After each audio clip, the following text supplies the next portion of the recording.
Idol ko si Kuya.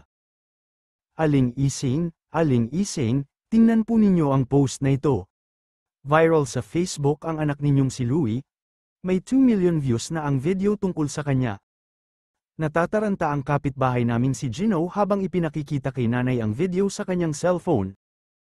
Isang netizen pala ang nag-post kay Kuya Louie habang nagtitinda ng turon at banana Q nang naka-uniforme pa.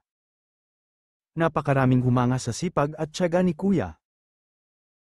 Hindi siya nahihiyang makita siya ng mga kaklase niya habang tumutulong kay nanay sa pagluluto at pagtitinda. May maliit na pwesto kami ng banana Q at turon sa tapat ng kanilang paaralan. Si Kuya mismo ang nagtitinda tuwing wala siyang klase. Kahit nakikita siya ng mga kaklase niya, kailanman ay hindi ikinahiya ni Kuya ang pagtitinda.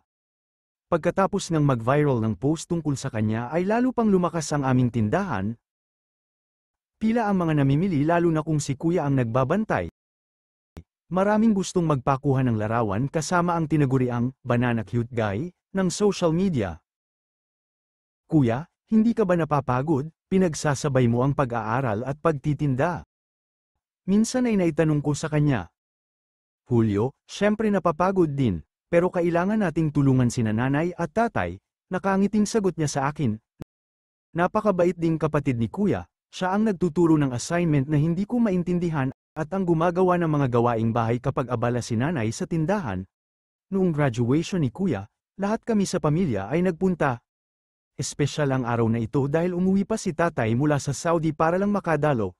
Si Kuya kasi ang kauna-unahang miyembro ng aming pamilyang nakapagtapos sa kolehiyo.